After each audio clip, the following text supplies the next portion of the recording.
Could the FTC case against Microsoft and FTC come down to one particular game? In today's article reading, we're going to take a look at an IGN article from Africa talking about this particular matter. But before that, make sure you guys hit that like, hit that share, and subscribe button as we get ready for the launch of RetroYuuki Gaming 4.0. More on that very soon. Let's get into today's article reading for today's commentary. And this is coming from IGN and Africa, and it's still relevant today. Microsoft FTC closing arguments. This case has always been about Call of Duty. Closing arguments lasted nearly 3 hours, with almost every second dedicated to Call of Duty. This is written by Logan Plant and posted on June 30th, 2023. Closing arguments between Microsoft and the Federal Trade Commission (FTC) lasted nearly 3 hours yesterday, or on day 5. Every second of the debate was dedicated to COD. The focus of Activision's biggest asset is not surprising, given that we've seen over the last week, as Judge Jacqueline Scott Corley equally put it herself. This case has always been about Call of Duty. End quote.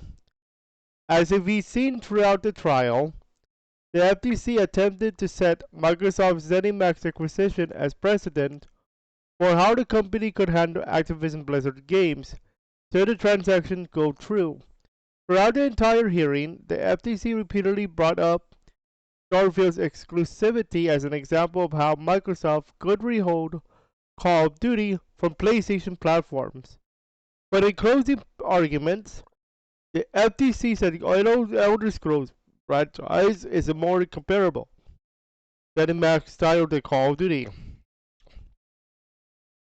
When pressed for more details, the FTC backed up and argued that they're actually not a comparable ZeniMax title because of Call of Duty's exceptional value, huge revenue, and annual release schedule. In other words, the FTC was arguing that Call of Duty is a unicorn, and there is evidence to back that up.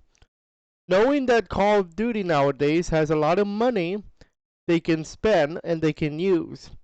They get that money from revenue from the microtransactions and the bundles that they push to you in the main menu. That's where their money is coming from, and that's why it's the golden goose of Call of Duty. It's just like NBA. The article continues by saying, as IGN senior reporter Rebecca Valentine further breaks down her analysis of the 5-day one confusing section of closing arguments came when the FTC was arguing about a mysterious number of PlayStation users that could jump ship to Xbox if Call of Duty became an exclusive.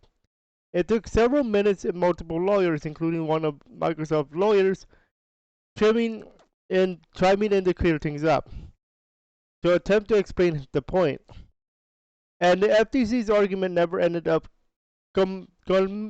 culminating in anything particularly effective. Judge Corley asked for the FTC for concrete data and real-world examples, while the FTC continued to deal in hypotheticals. The Nintendo Switch also came up during arguments, as Judge Corley once again tried to get clarity on if Nintendo's console is a competitor to PlayStation and Xbox. The equal price point of the Nintendo Switch and Xbox Series X came up as evidence that the two consoles are in the same market, while the FTC continued to argue that the Series X and Switch do different things. Correct.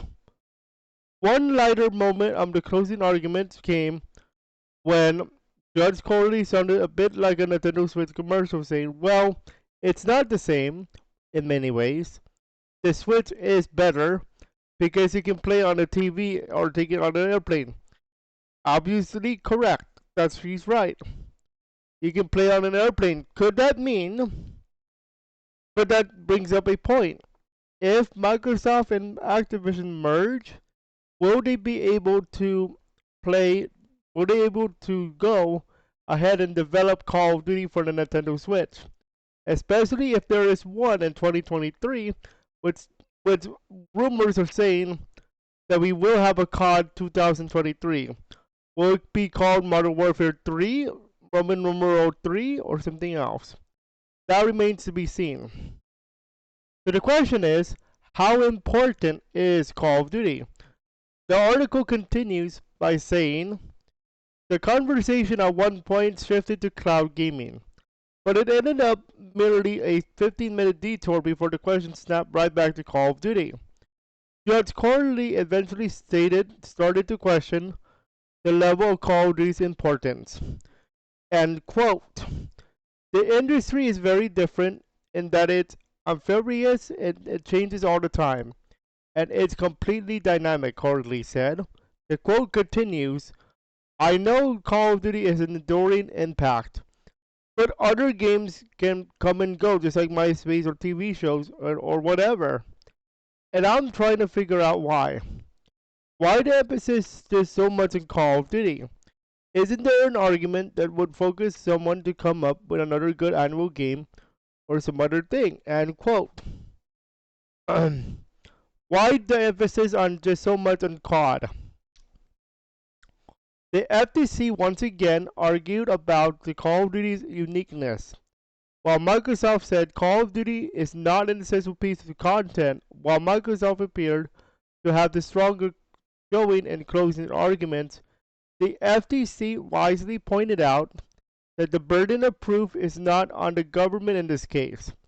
The FTC simply needs to raise enough serious questions about the merger to be granted more time to complete the full investigation.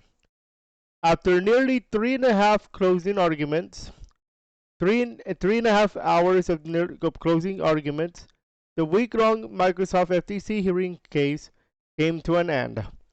Judge Corley asked both sides to submit their final documents, coyly reminding them no Sharpie or redactions. He praised the two sides on their civility and presentations on tight deadlines. Now, Judge Corley said she will make her decision, saying, quote, I'm going to do my best, it's hard, end quote. He said it won't take as long as 2 to 3 months, but don't expect a timeline on the ruling. And the article concludes with, while we wait for the results, there's a lot to catch up on the last week of court. For more, check out the analysis of the final day of the hearing and a full recap of everything that had opened over the last week.